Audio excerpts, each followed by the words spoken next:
Hello everybody, Ashutosh Sharma this side and I welcome you all to the official YouTube channel the Crown Success. तो उम्मीद करता हूँ सब खुश होगे, मजे में होगे और मेहनत कर रहे होगे। तो गाइस, लास्ट लेक्चर आपने देख लिया होगा, उसमें मैंने आपको आर्मी पढ़ा दी थी, सेंट्रल गवर्नमेंट पढ़ा दिया था, मैंने आपको रेवेन्यू डिपार्टमेंट पढ़ा दिया था कि क्या अशोक के टाइम पे क्या रेवेन्यू डिपार्टमेंट था, मतलब मौर्यन एम्पायर पे क्या रेवेन्यू डिपार्टमेंट था। और अशोका बुद्धिज्म वाले के मैंने सब कुछ आपको पढ़ा दिया था, धम्म पढ़ा दिए थे मैंने आपको। कितने धम्म थे? 7 धम्म पढ़ाए थे आपने एनसीईआरटी के मुताबिक। ठीक है, वो सारे धम्म मैंने आपको समझा दिए थे। और आज बेसिकली हम ये वाला चैप्टर फिनिश कर देंगे। इसके बाद आ जाएगा आपका सुंगा डायनेस्टी आ जाएगी, और धीरे-धीरे करके संगम एज, संगम एज के बाद गुप्ता एम्पायर, और फिर हमारी एंशिएंट समाप्त मेडिएवल पे फिर हम शिफ्ट हो जाएँगे। तो इतनी चीज़ें आपको समझ में आ रही होंगी। और सबसे पहले मैं आपको मिलवाता हूँ टीसीएस किंग से, क्योंकि मैंने कल क्वेश्चन्स पूछे थे। 2 क्वेश्चन्स मैंने आपसे पूछे थे लेक्चर के बीच में, और जो उन्होंने मेरे को बिल्कुल सटीक आंसर दिया है, तो वो आज के हमारे टीसीएस किंग है। तो चलो देखते हैं। @परविंदर आज के हमारे टीसीएस किंग हैं। उन्होंने बकायदा प्रॉपर तरीके से आंसर दिया है। जैसे कि मैंने आपसे क्वेश्चन पूछा था कि चंद्रगुप्त मौर्य ने एक को पहले सबसे पहले पीटा था। पीटने के बाद उनकी दोस्ती हो गई थी। दोस्ती होने के बाद उन्होंने ट्रेड वगैरह किया था साथ में, और काफ़ी सारे गिफ्ट वगैरह दिए। उनका नाम क्या है? तो उन्होंने बताया Chandragupta Maurya was signed treaty with Seleucus Nicator, जो कि किसने? अलेक्जेंडर का एक एम्बेसडर था, जो कि वहाँ पर उनके साम्राज्य को सँभालने के लिए रखा गया था। फिर मैंने दूसरा क्वेश्चन पूछा था कि मेगास्थनीज़ ने कौन-सी बुक लिखी थी? तो मेगास्थनीज़ रोट इंडिका बुक। मेगास्थनीज़ कौन था? सेल्यूसियस निकेटर ने जो दहेज में दिया था, किसको? चंद्रगुप्त मौर्य को।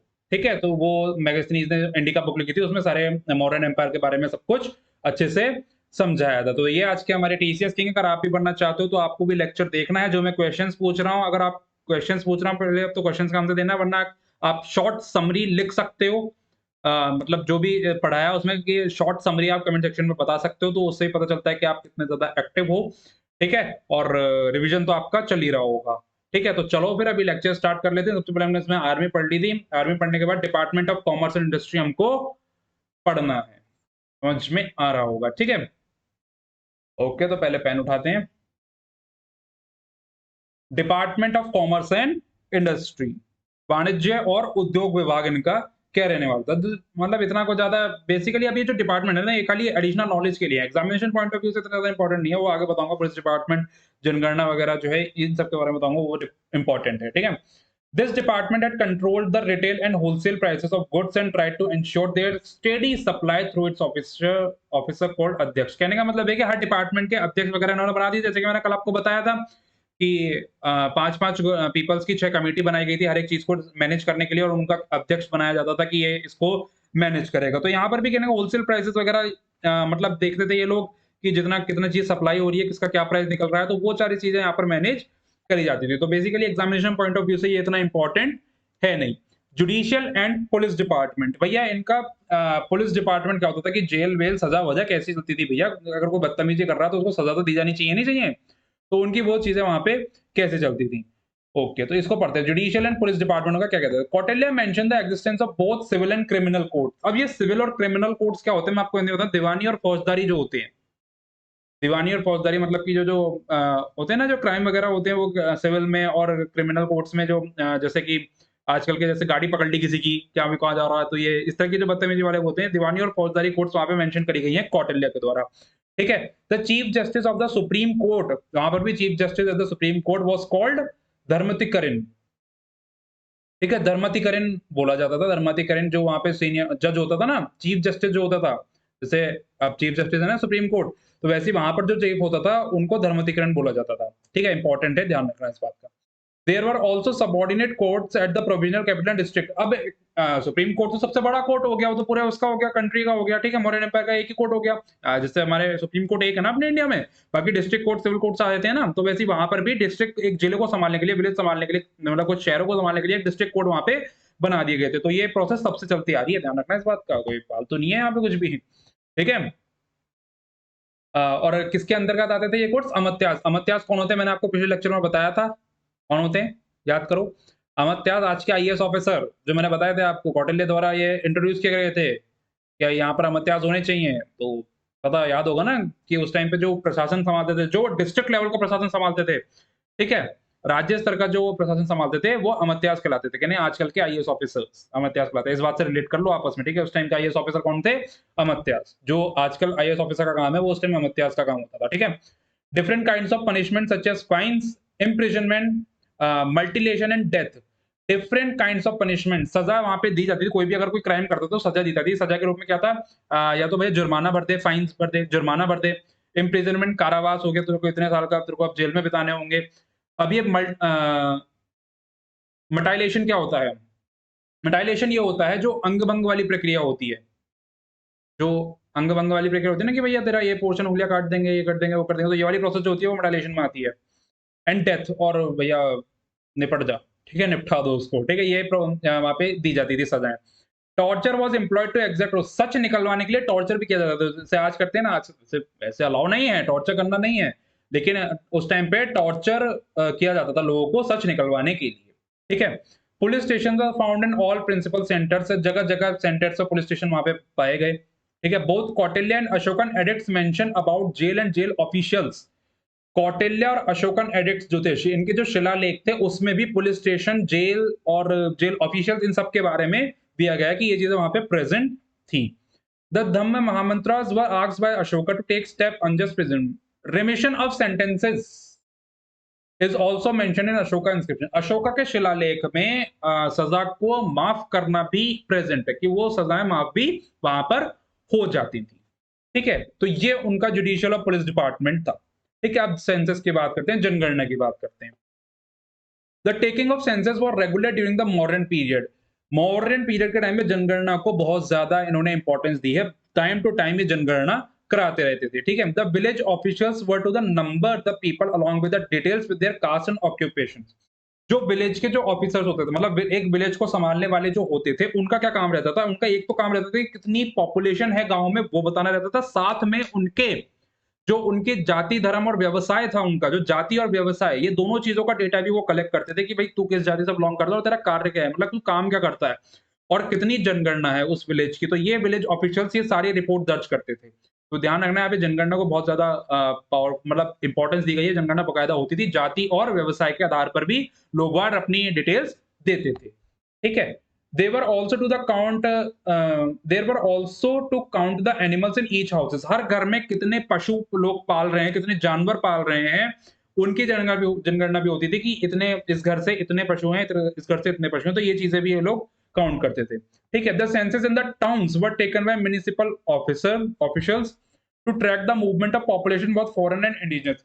जो विदेशी और देशी और विदेशी, मतलब विदेश से भी लोग आते थे ना, तो जितने भी वहां पर वो थे, मतलब अब टाउन्स में जो थे, तो वो म्युनिसिपल ऑफिशियल्स को ये जिम्मा दिया जाता था कि भाई जितने भी लोग हैं, इन सबकी जनगणना कराने की जिम्मेदारी तेरी होती थी। तो वो वहां पर जनगणना कराते थे लोगों की, जितने भी विदेश से लोग आ रखे थे, ठीक है? फॉरेन से जितने भी लोग आ रखे थे।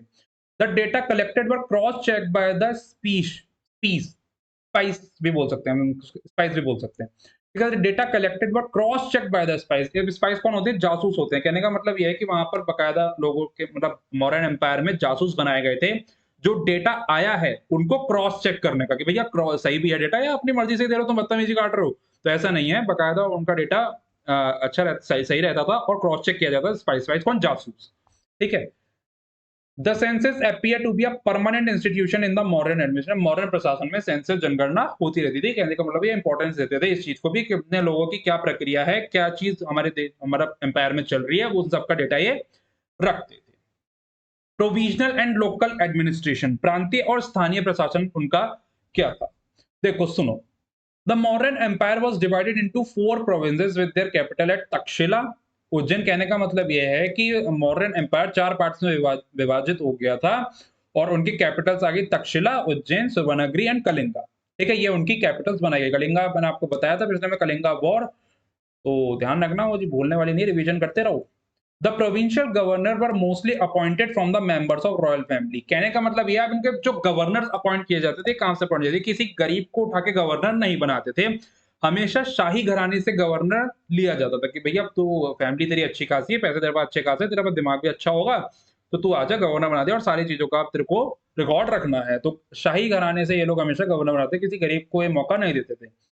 ठीक है। They were responsible for the maintenance of law and order and collection of taxes for the empire. जो ये गवर्नर होते थे, इनका जिम्मेदार रहता था कि लॉ एंड ऑर्डर को मेंटेन करना जिम्मेदारी रहती थी, और जितना भी टैक्स ये लोग कलेक्ट करते थे वो सब इनके अंडर आता था। गवर्नर ही इन चीज को देखता था।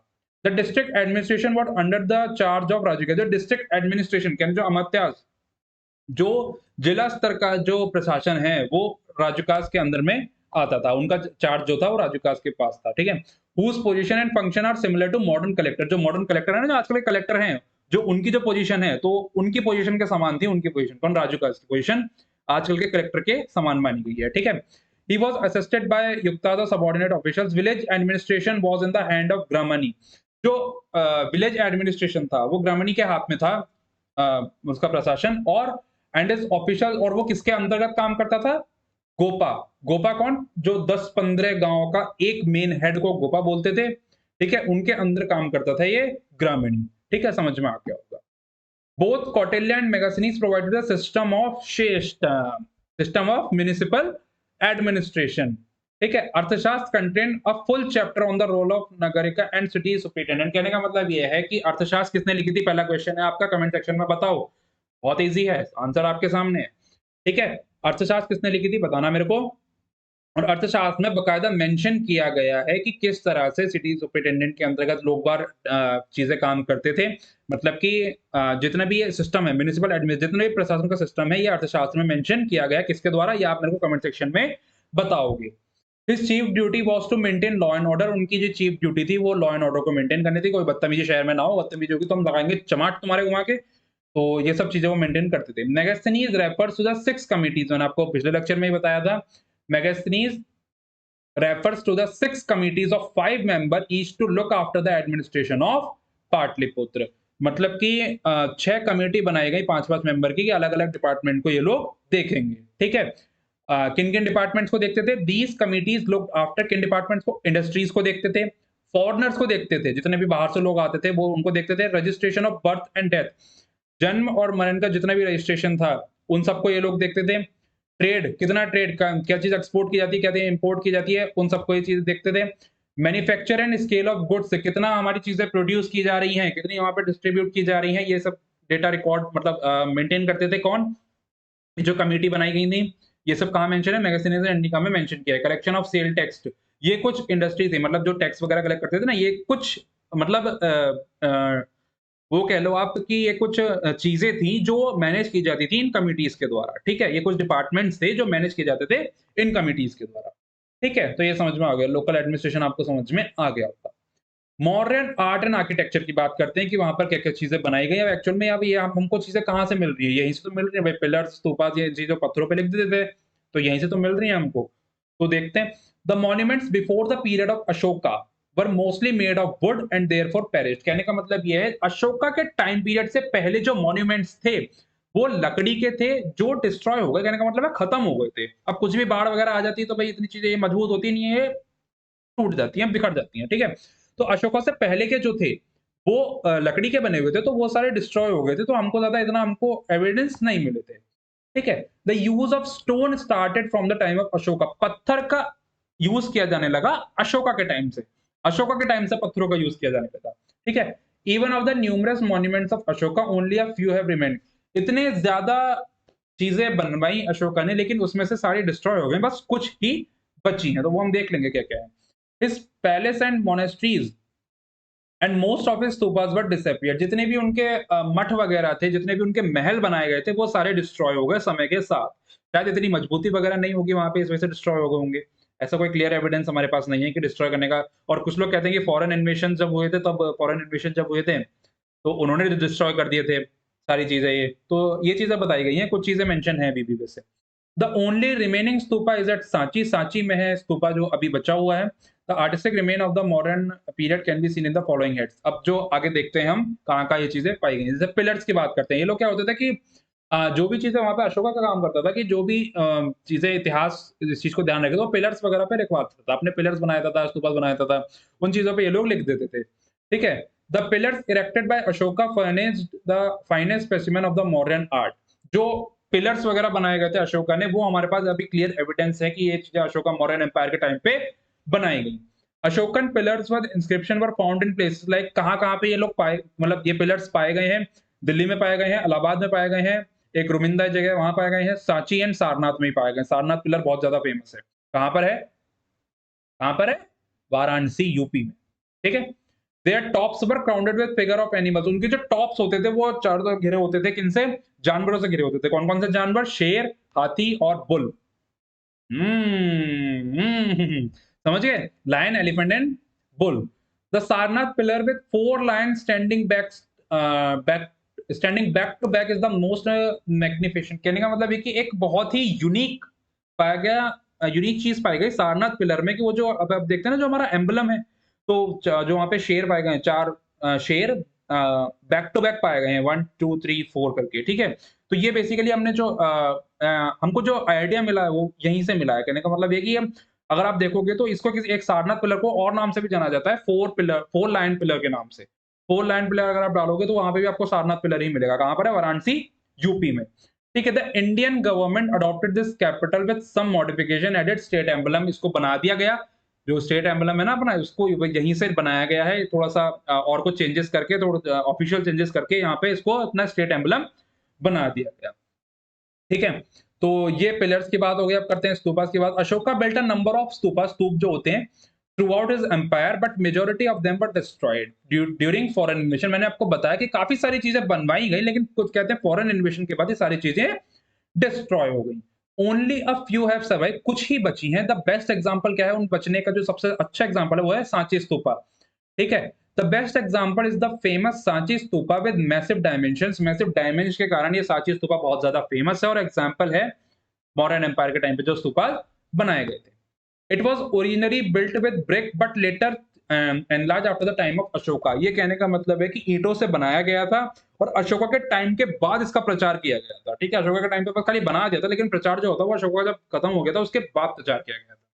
ठीक है? समझ में आ गया होगा। इसके बाद हम बात करते हैं केव्स की।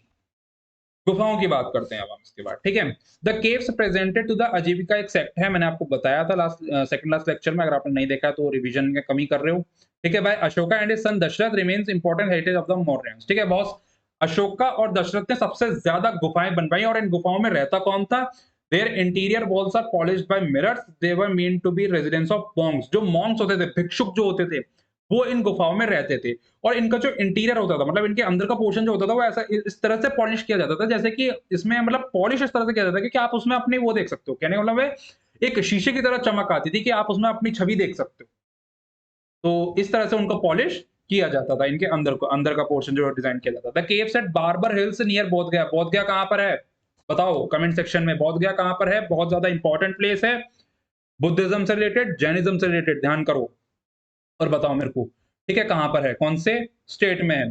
बोधगया में एक बाराबर हिल्स है, वहाँ पर क्या कहते हैं, मतलब वो एक बेस्ट एग्जांपल है जहाँ पर सबसे ज़्यादा गुफाएँ पाई गई हैं बाराबर हिल्स में, बोधगया में। बोधगया कहाँ पर है ये आप कमेंट सेक्शन में बताओ, ठीक है? Wonderful piece of modern architecture. ठीक है? मॉडर्न आर्किटेक्चर में काफ़ी सारी केव्स बनवाई गई जहाँ पे भिक्षुक रहते थे और बाराबर हिल्स में आपको काफ़ी ज़्यादा के गुफाएँ पाई जाएँगी, ठीक है? वहाँ पे मिलेंगी आपको। Causes for the decline of the Mauryan.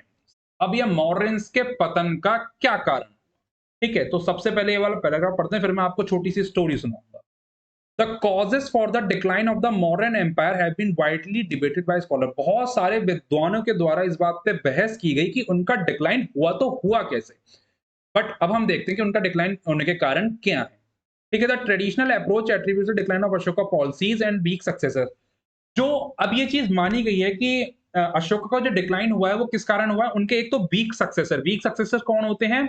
जो अशोका के बाद राजगद्दी जिन्होंने हासिल करी वो कमज़ोर थे। उनको कोई भी आके चट्टू रख के चला जाता था। ठीक है? वो ऐसे थे, वीक सक्सेसर। और कुछ उनकी पॉलिसीज़ थी।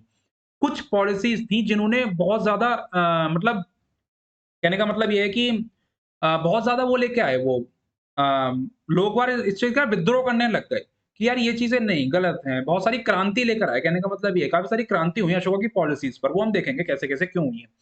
ठीक है? अशोका's approach hold the inadequate political and economical institution to sustain a vast empire। ठीक है? अब मैं आपको छोटी-सी कहानी सुनाता हूँ, वो समझो पहले।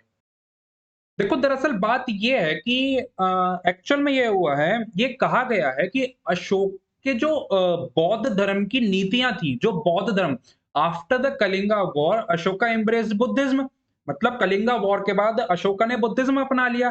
तो बुद्धिज्म अपनाने के बाद जो उसकी पॉलिसीज थी, उन्होंने ब्राह्मण्स को हर्ट किया, उन्होंने ब्राह्मण्स को मतलब अच्छा नहीं लगा ये पॉलिसीज, ठीक है।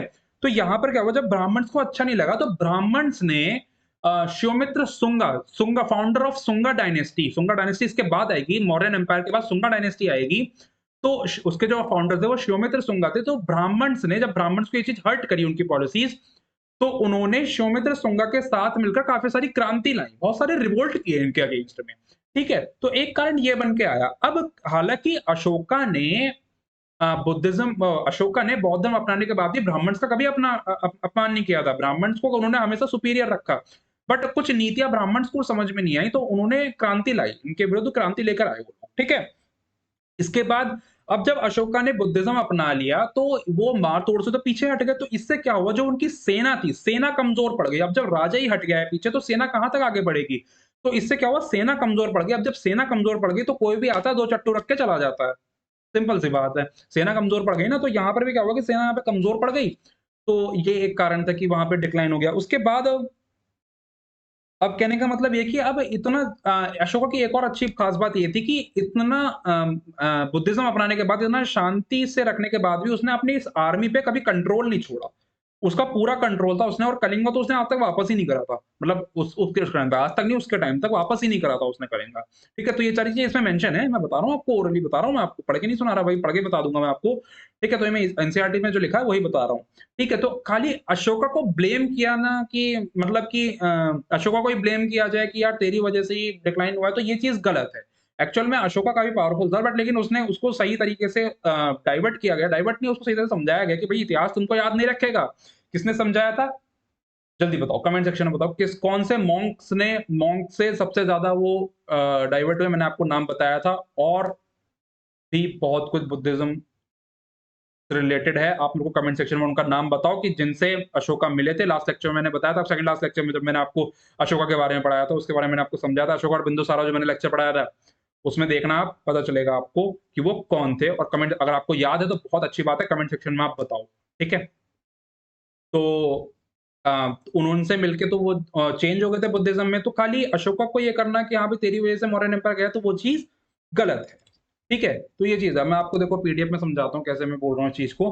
देखो ये कहा गया, it was said that Ashoka's pro Buddhist policies antagonised the Brahmans, कहने का मतलब है ब्राह्मण्स को हर्ट कर दिया था, ठीक है। तो ब्राह्मण्स ने श्योमित्र सुंगा के साथ मिलकर क्रांति लाई थी, ठीक है। अशोका ने कभी भी ब्राह्मण्स का अपमान नहीं किया था, वो कभी भी अगेंस्ट नहीं गए थे ब्राह्मण्स के। Ashoka's policy of non violence reduce the fighting spirit of his army, Ashoka की जो पॉलिसी थी, उन्होंने आर्मी को, मतलब जो आर्मी की क्षमता थी वो कमजोर पड़ गई थी, ठीक है। बट लेकिन अशोका ने कभी भी अपना कंट्रोल नहीं छोड़ा, ठीक है। तो अशोका को ब्लेम करना वो चीज गलत है कि तेरी वजह से मौर्यन एम्पायर का डिक्लाइन हुआ है, तो वो चीज गलत है, ठीक है। इसके बाद ये पढ़ते हैं हम, there are multiple causes for the decline of, काफी सारे कॉजेज हैं वहां पर, मल्टीपल कॉजेज हैं कि किन किन कारणों की वजह से मौर्यन एम्पायर का पतन हुआ। वो है एक तो वीक सक्सेसर। वीक सक्सेसर कौन होते हैं, जो मतलब कि राजा के बाद जो जिसको सिंहासन मिला वो वैसे ही थे, उनको कोई भी आके चट्टू रख के चला जाता था, उनको फर्क नहीं पड़ता कि हाँ भाई तुम्हें एक मार रहा हूँ, हम दूसरा गाल आगे कर देंगे। तो यही सीन था उनका, ठीक है।